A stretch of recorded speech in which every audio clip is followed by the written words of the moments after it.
So, Lester's Launch and Learn is back with a new episode. In this episode, we'll continue to dive into practical insights, real world lessons, and conversations designed to help you launch smarter and keep learning along the way. Whether you're growing a business, navigating real estate, or simply looking for a fresh perspective, each episode delivers actionable takeaways you can apply right away. Tune in and let's keep learning together. Today on Lester's Launch and Learn, I'm excited to welcome Shakyra Cortez Mendez, a seasoned Florida real estate professional with La Rosa CW Properties, who's been licensed since 2017 and earned her Florida broker's license in 2022. Shakyra serves clients across Central Florida with a strong focus on listings, land acquisitions for builders, development projects, and new construction homes. What really sets Shakyra apart is her service-first mindset. Before real estate, she built a career as a flight attendant and previously worked as a paralegal, experience that shaped her ability to advocate for others, manage complex details, and truly put her clients' interest first. Outside of real estate, Shakyra enjoys spending time outdoors with their family and stays active through kickboxing, running, and cycling. She's passionate about being a trusted resource for her clients and community. And yes, she's fluent in Spanish as well. Shakyra, welcome to the show. Thank you. Thank you for having me, Lester. I've known you since 2019, and I've always admired your drive. And as I've gotten to know you, I'm continued to be amazed at your accomplishments. I can't believe it's been since 2019 already. Like, I feel like it went by in a blink of an eye. Yeah, so for the show today, my producers have gathered some statistics for our show. We've got you listed as a Gold Key Realtor. Yes. A pricing strategy certification or advisor, pricing strategy advisor. You've got a real estate negotiation certification. I do. And then you're a branch manager also for a real estate office of approximately 180 agents. Just about. Yeah. And last numbers that have been pulled is that you're responsible for $38.2 million in real estate sales. Yes. Glory be to God. And then of that is like over 250 real estate transactions. Mm-hmm. And you are a consistent Blue Diamond Award winner since 2022. Yeah. So what does that mean? What is a Blue Diamond Award winner? So in our company, being a Blue Diamond Award winner means that you've sold more than $6 million in properties for that year and or 20 transactions. And I'm fortunate enough to have made the mark every year. I'm very thankful for it because there's been times where I've been like, oh, am I going to make it? And it's worked out. And then we just closed 2025. Do you have your number for 2025? I believe 2025 was a rough year, by the way. A lot of agents had a hard time. It was like a 71%. They closed absolutely nothing. So I'm thankful for it. Even though this 2025 number looks more like my first solid producing year in real estate than any of my other years, I am at about 7 or 8 million, I believe. Okay. Yeah, I'd say closer to 7 million. And then your top year has been 10.8. Okay. 10.8 million. That was a great year. That was actually 2024.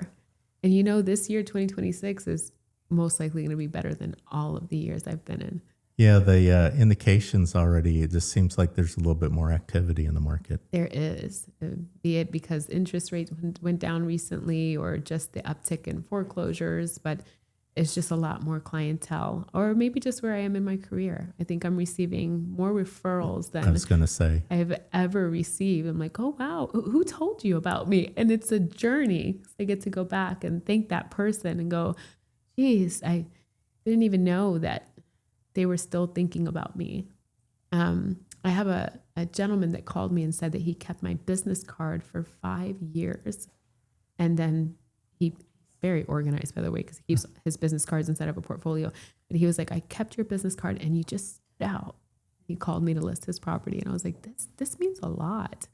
a lot, especially I'm not one to use business cards very often.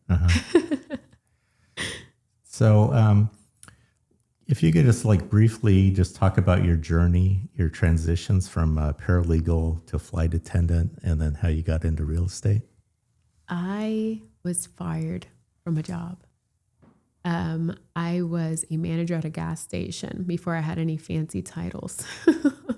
And I made it my life's work. I really did. I throw myself into things 100%. And I thought I was going to climb up the ladder, be a store manager, all the way through the corporate. I was like, I can do this.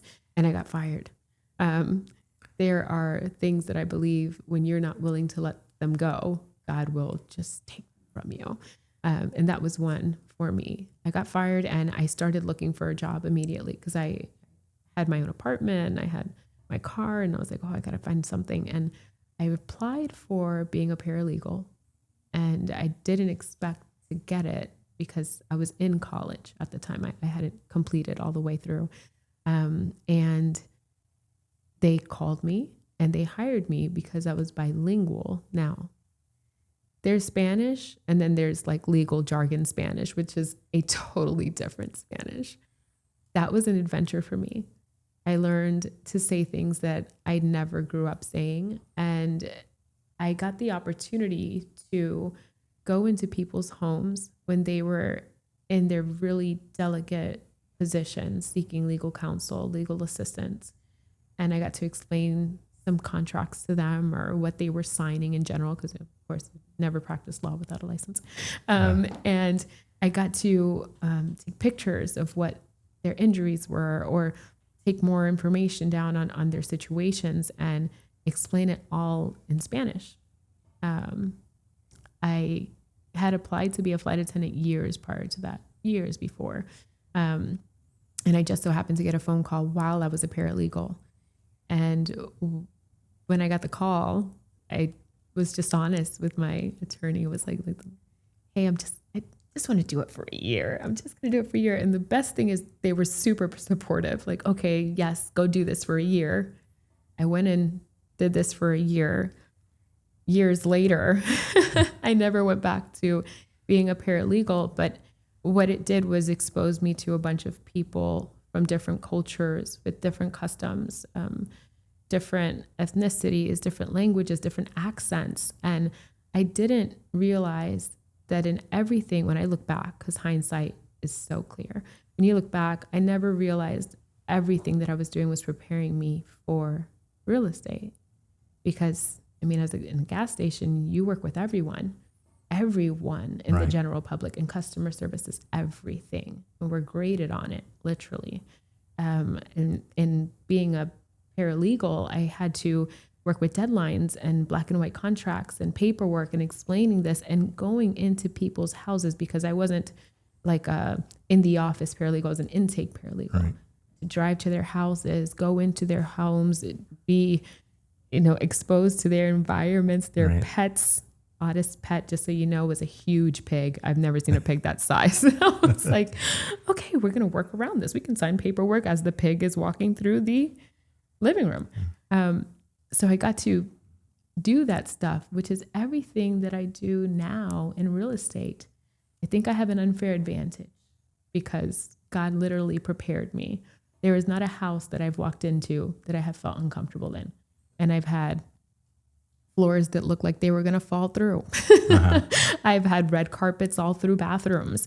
I've had the ugliest of uglies and the most beautiful of beautiful luxury homes.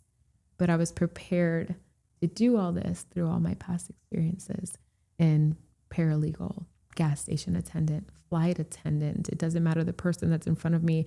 I have an ear for the word they're saying because I've flown and worked with so many people.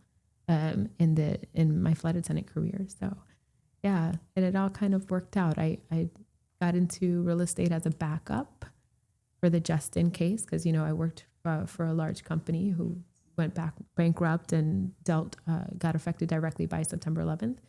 And I like to learn from people that have the experience. So once it was given to me as advice, like, hey, you should have a backup. You never know. I was like, okay, let's go find a backup. And real estate was a backup for me. Once COVID happened, it all made sense. I can look back and say, thank God I listened to that lady. Thank God I did a backup plan. And now I've just never looked back, because COVID is the year that I went full time. Okay. So you answered my next question, which is how each step builds success at the next level. Yeah. What are some of the obstacles that you've had to overcome? Oof. You know,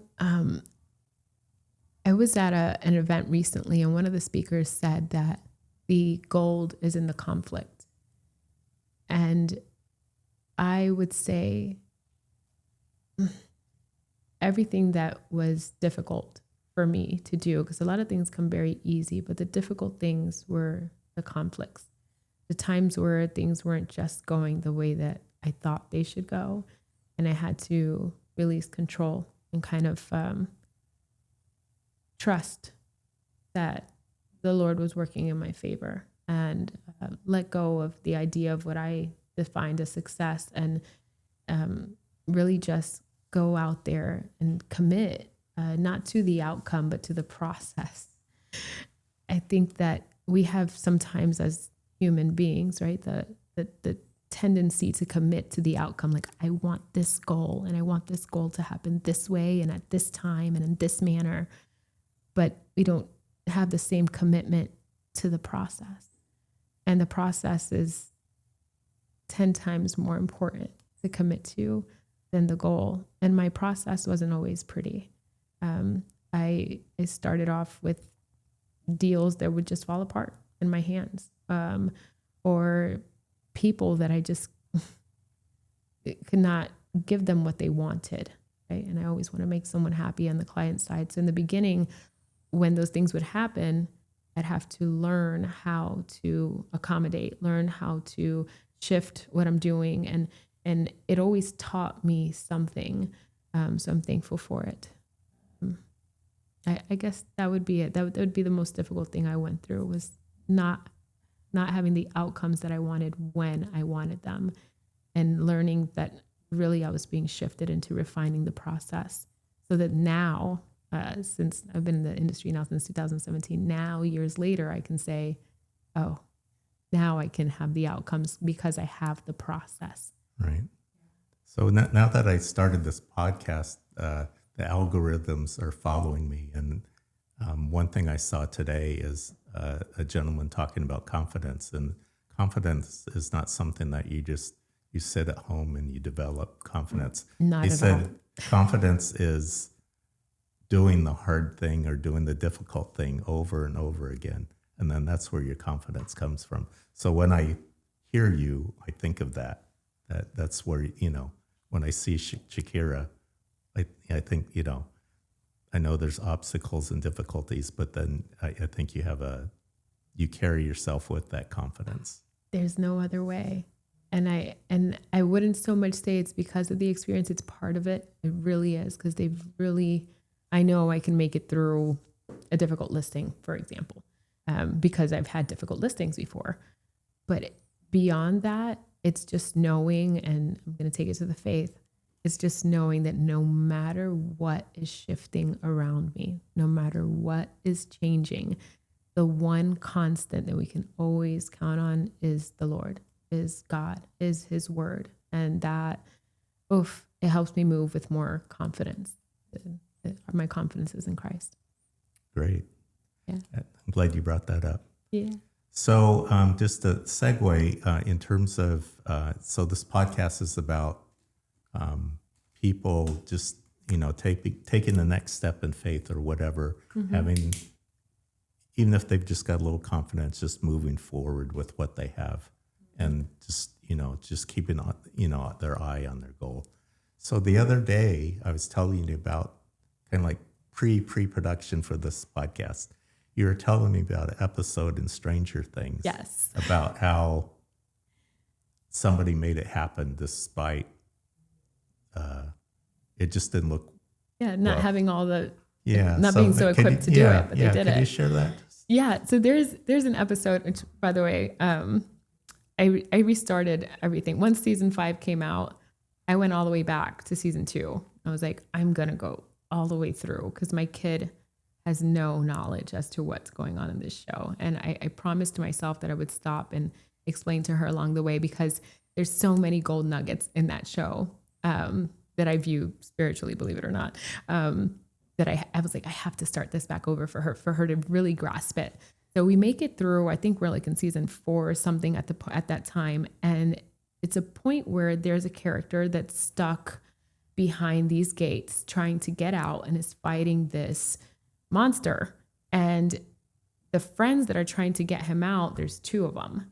And one of them is well equipped, right? He knows the language of where they are in this place. He's just a smart guy. And in trying to figure this out, the other woman is not so well equipped. She only speaks English. She's a girl, right? We're usually seen as inferior when it comes to these mechanical things. And these gates are huge metal gates that have to be opened.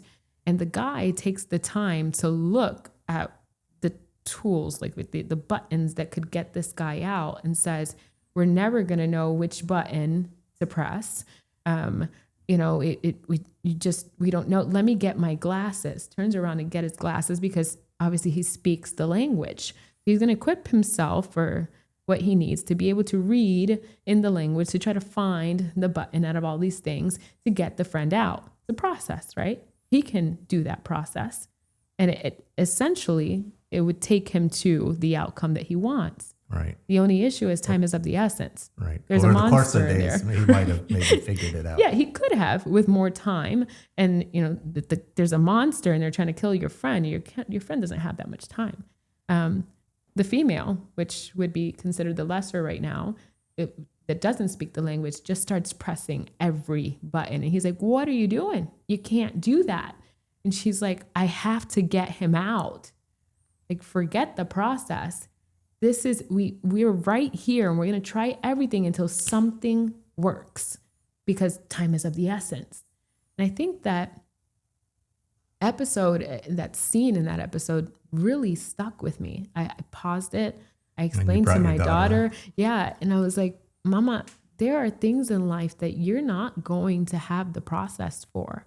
There are things in life that you're not going to be equipped for, that you'll be equipped as you go, as you take the step, as you try, as you start. We can take inventory all we want of all the things that we need to make something happen. But the thing we can't account for is the favor that God gives us in any given situation. If we are willing to move in faith, how he shows up and fills in the gaps. And there's just things that you just have to go out there and start. If you don't start, there's going to be a delay. And every day something changes. You can start and you can perfect a process. And then when you go to start, something changed. Now we have to go battle against AI and try to start this podcast, right? But if you start, you get the movement and things start happening. If you don't start, then you're just going to wait forever to be well equipped for a trip you're never going to take. Yeah. So that's kind of, I'm more like the guy with looking for his glasses, as you could probably tell. Because I like to think things through, but over the life. And I guess part of the reason of this podcast is to help people get beyond looking for the glasses. Yeah. And then maybe you can look for the glasses, but you got to hit the buttons at the same time. Yeah. Right? So for me, I always, and part of my faith, I thought, well, if I gave myself to the Lord completely and said, hey, do with me as you will, I'd afraid I'd end up in Mongolia or Africa or something like that. But it just turns out that I had an opportunity to go to Nigeria to an AIDS clinic during mid-90s. I applied the first year and I didn't make the cut. Yeah. But I made it the second year and we went to Africa. I barely made it through the airport once we arrived because I thought, I'm an American, I'm going to start videotaping our arrival here. And then all these armed people come up to me and go, what are you doing? I go, well, I'm filming the group. They go, you don't do that here. Yeah. So, but anyway, was there approximately 2 weeks in Nigeria. It was probably one of the high points of my life. And I looked around and I said, I could live here. I could do this. So it talking about God showing you things that, Mm-hmm. you know, I could send you to Africa and you're going to survive. Yeah. So, Yeah. And that's the truth. It doesn't matter the environment you're in, doesn't matter the resources you have, doesn't matter what you doesn't have. Once you have God, you have it all. right. All. Even if you don't have it all figured out. Right. So in terms God of for a good God. yeah, and so in terms of figuring things out, this is a question that when I used to interview people for jobs, I just to see where they were mentally, and I think this might be the kind of like a universal question I'll ask all my guests. But if you had a magic wand and you could go back in time and change anything about your career, what would that be? Oh man. I don't want to hastily answer, but I would probably just start earlier. I would have started sooner. I was in my 20s when I started doing real estate, which is great. It's early.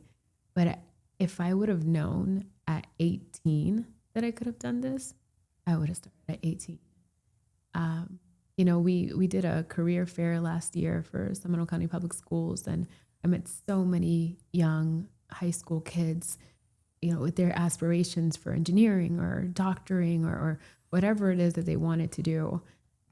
And I was really trying to hone in on like how they could have their real estate license and how they could help themselves through to that career that they want to ultimately end up in.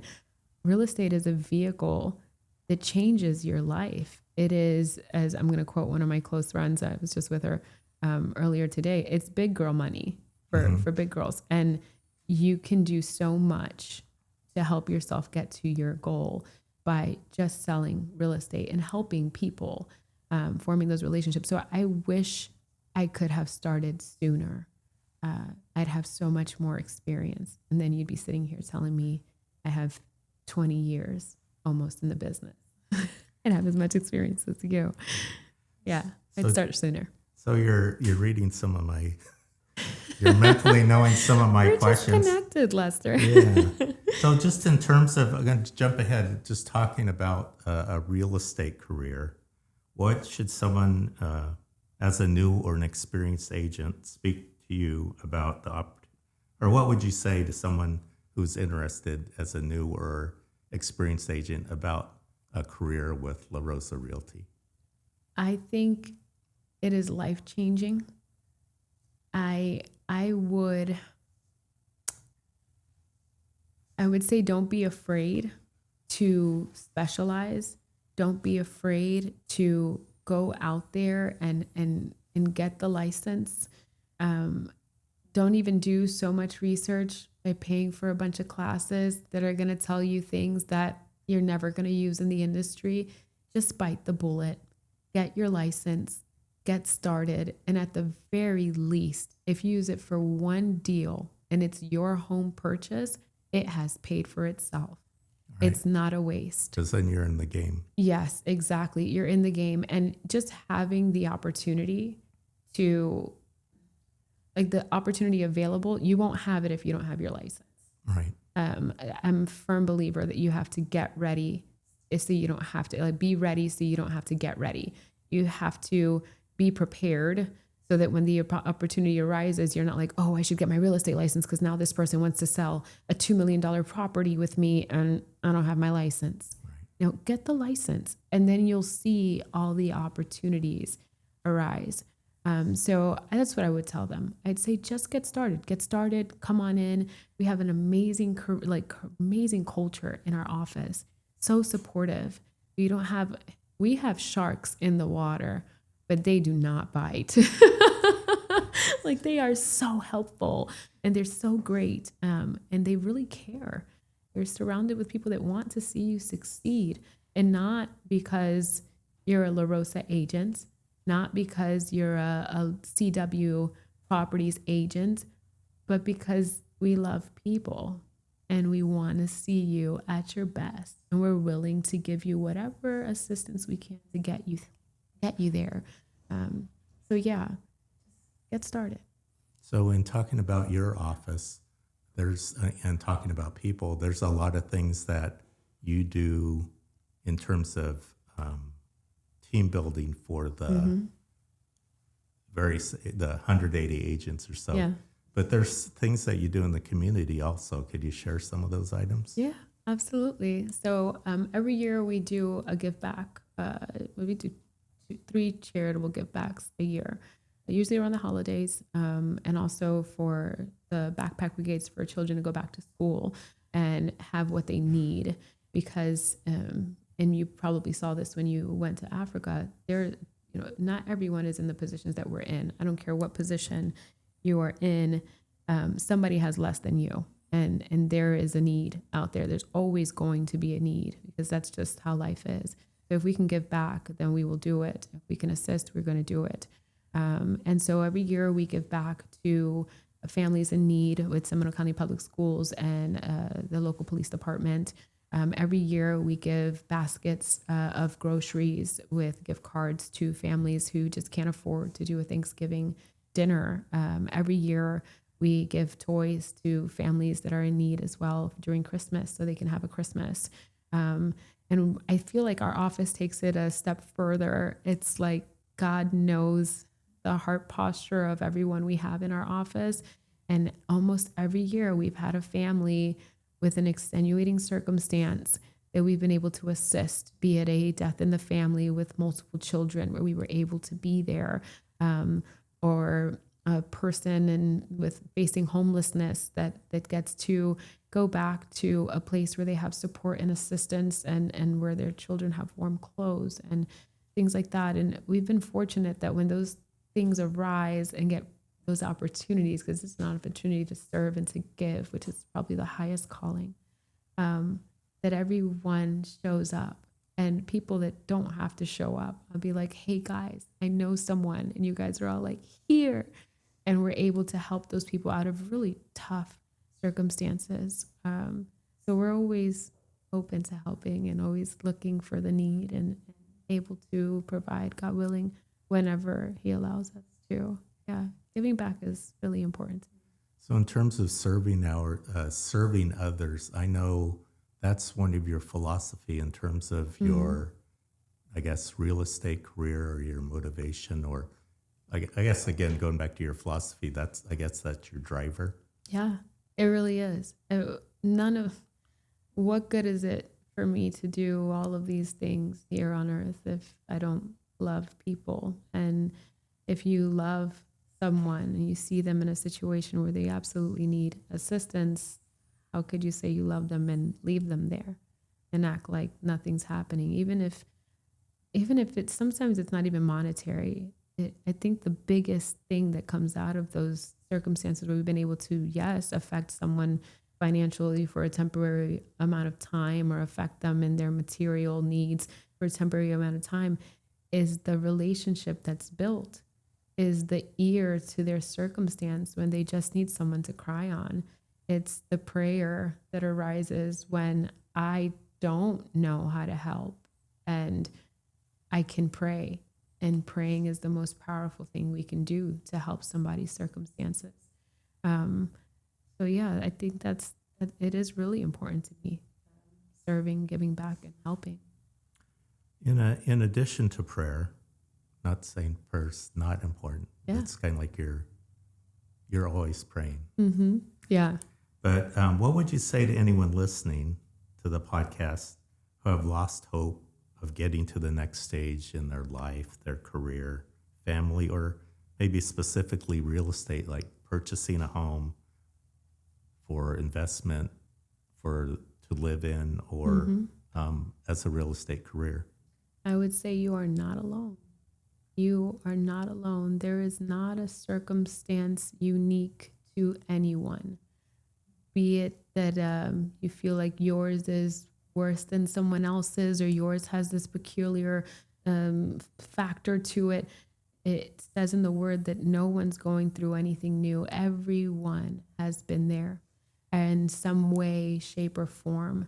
And when you start relying on your community to lift you up, then circumstances change. And I would say that in not being alone, if you are truly physically alone, find community. Don't do it alone. You're not required to do this alone. You don't get extra bounty points for doing it by yourself. That is a lie. Independence is a lie. And an interdependence is just beautiful, knowing that you have many advisors, you have many people as resources that are there to help you, or just there to be an ear. I would say that God has good plans for you, according to Jeremiah 29:11. He has good plans for you. And if you're not on the God plan, get on the God plan. Sometimes when we see that things are just not happening, it's because we're on our plan. And sometimes it's pure protection and we have no idea what we're really asking for. So God has good plans for you. Trust that. Believe that. If you don't know where to start, find your one friend that's posting something on Instagram about God and ask them, hey, where do you go for this God stuff? And I'm sure they will direct you. It's an open invitation to my church at Lake Mary Church off of Reinhardt.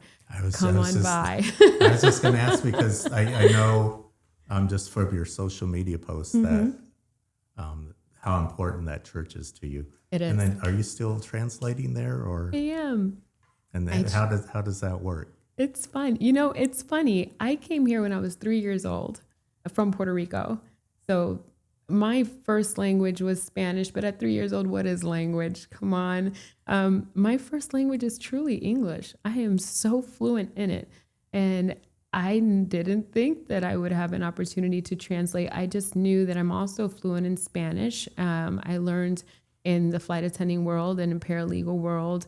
I was bilingual for all of my work positions. So I've had to learn Spanish and to be able to communicate myself professionally or in a specific trade in Spanish.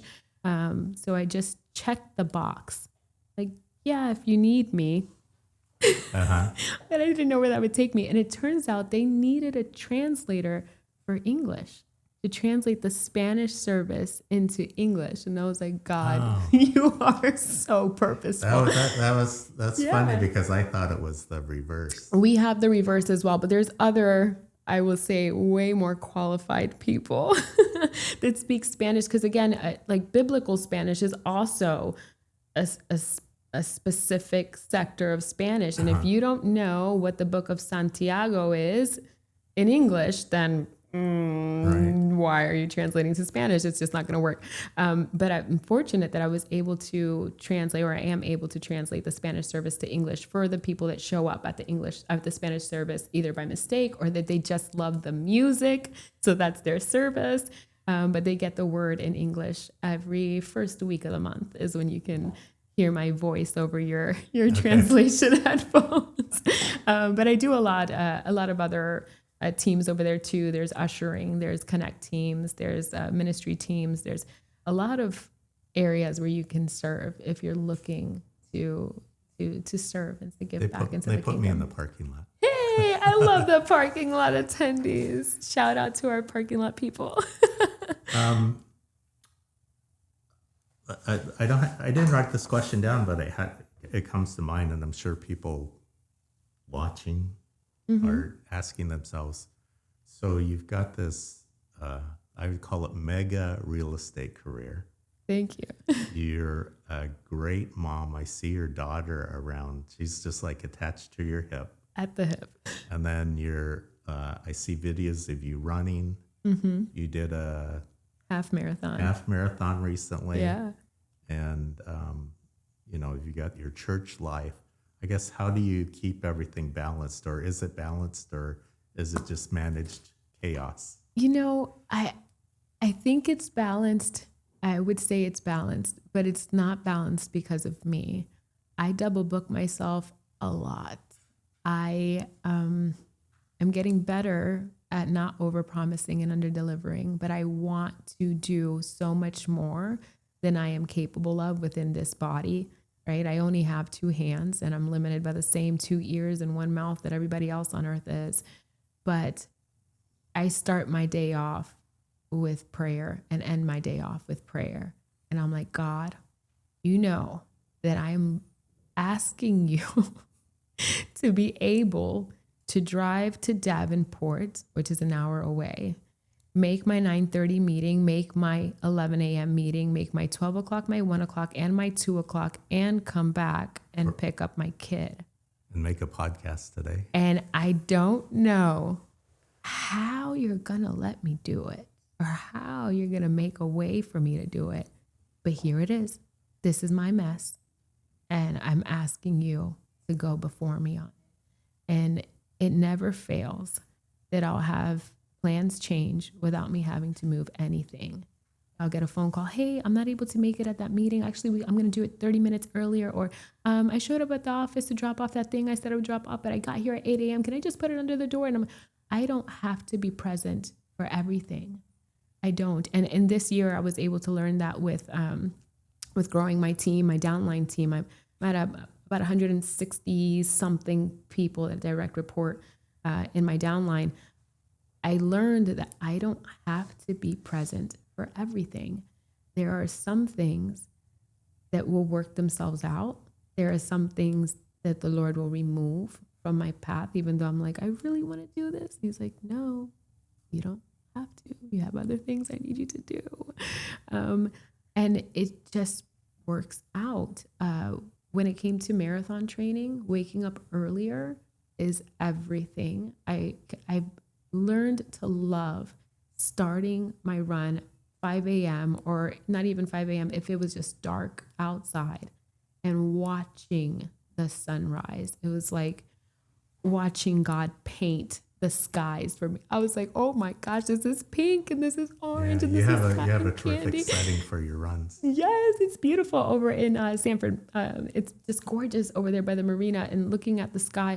I learned to love it and it caused me to go to bed earlier.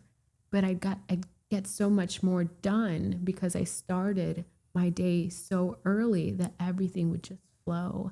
And you just learn how to work around it. If you want to do it and you present your plans to God, he will make a way for you to do it if he wills it, if it favors him, if it's something he's in agreement with. So I think that's it. That's the balance. The balance is let God do it for you.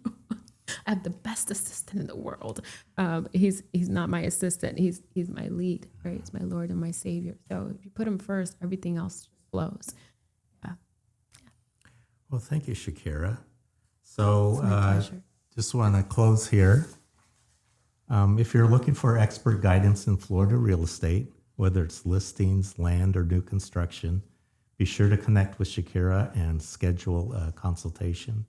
She's an incredible resource and someone you'll want on your side. And if you're thinking of a career in real estate or making a change from where you are, your door and DMs are open, yes? That's right. Doors and DMs. And then how do people get in touch with you? I see you on Facebook, Instagram. Yes. You want to give us some of your tags? We'll show it we'll have it on the screen when in post-production, but yeah. So you can follow me on social media. On my Instagram is Shakyra with a Y, SHAKYRA.realtor is my Instagram. And my phone number is everywhere, 321-262-6299. You'll see it on my profile as well. Inside of my Instagram, you'll see links available to classes that we have that are coming up, events that are coming up.